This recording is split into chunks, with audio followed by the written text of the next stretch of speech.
Hi friends, last week வெளியான படங்கள்ல tourist family பார்த்தீங்கன்னா பிளாக் பஸ்டர் நோக்கி போயிட்டு இருக்கு. அதாவது மே 1ஆம் தேதி ரெட்ரோ டூரிஸ்ட் ஃபேமிலின்னு சொல்லிட்டு தமிழ் சினிமாவில் 2 முக்கியமான படங்கள் வெளியாச்சு. 2 டேஸ்க்கு முன்னாடியே 2 படத்துக்கும் எந்த மாதிரியான ரிசப்ஷன் கிடைச்சிருக்கு அப்படின்ற மாதிரி ஒரு வீடியோ பார்த்துருக்கோம். ஸோ கண்டென்ட்ல டூரிஸ்ட் ஃபேமிலி தான் வின்னர். இன்னும் சில நாட்கள்ல டிக்கெட் புக்கிங்ல ரெட்ரோவையே பீட் பண்ணிடும் அப்படின்ற மாதிரி பார்த்துருந்தோம். ஆக்சுவலி நேத்தியே அது பீட் பண்ணிடுச்சு. அதாவது இன்னைக்கு புக் மை ஷோவில் லாஸ்ட் 1 ஹவர்ல ரெட்ரோ படம் 2.12K டிக்கெட்ஸ் புக் ஆகுதுன்னா டூரிஸ்ட் ஃபேமிலி 3.7K தாண்டி போயிட்டு இருக்கு. அண்ட் ஒரு நல்ல கண்டென்ட் தான் எப்பயுமே ஜெயிக்கும்ன்றதுக்கு இதுவே ஒரு எக்ஸாம்பிள். அண்ட் ரெட்ரோ படத்துக்குமே ஓரளவுக்கு பாசிட்டிவான ரிவ்யூஸ் தான், பட் சைண்ட் ஆஃப் நிறைய பேருக்கு ஒர்க் ஆகலன்னு சொல்றாங்க. அண்ட் இது 2ல டூரிஸ்ட் ஃபேமிலி வின்னரா இருந்தாலும் ரெட்ரோவும் ஓரளவுக்கு டீசென்டா ஓடிட்டு தான் இருக்கு. கங்கோவுக்கு அப்புறம் ஒரு டீசென்டான கம்பேக் சூர்யா அவர்களுக்கு கிடைச்சிருக்கு தான். பட் லாஸ்ட் வீடியோல டூரிஸ்ட் ஃபேமிலி தான் வின்னர்ன்றப்போ சில சூர்யா ஃபேன்ஸ் ரெட்ரோ எப்படி இருக்கு தெரியுமா அப்படின்னு மாதிரிலாம் கமெண்ட் பண்ணிட்டு இருந்தாங்க. ஒரு படம் பர்சனலா எப்படி வேணா நமக்கு ஒர்க் ஆகலாம், பட் அதுக்கு ஜென்ரலா மக்களிடையே என்ன ரிசப்ஷன் கிடைச்சிருக்கு அப்படின்றது தெரியாம வந்து உளறிட்டு இருக்காங்க கமெண்ட்ல.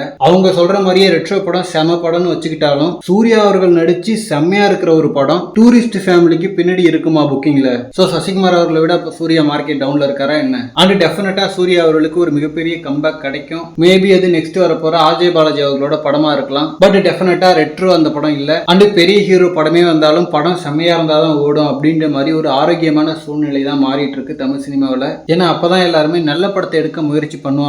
குட் நைட்டு, லப்பர் பந்து, குடும்பஸ்தன், இந்த மாதிரி இன்னும் நிறைய படங்கள் இனிமேல் வரப்போகுது. ஓகே ஃப்ரெண்ட்ஸ், டூரிஸ்ட் ஃபேமிலி பார்த்தவங்க படம் எப்படி இருந்துச்சுன்னு சொல்லிட்டு உங்களோட ரிவ்யூஸை கமெண்ட்ல சொல்லுங்க. அண்ட் இந்த மாதிரி கோலிவுட் பத்தின ஹாட்டான அப்டேட்ஸ்க்கு நம்ம மணி மூவி பஸ் சேனலை சப்ஸ்கிரைப் பண்ணுங்க. தேங்க்யூ.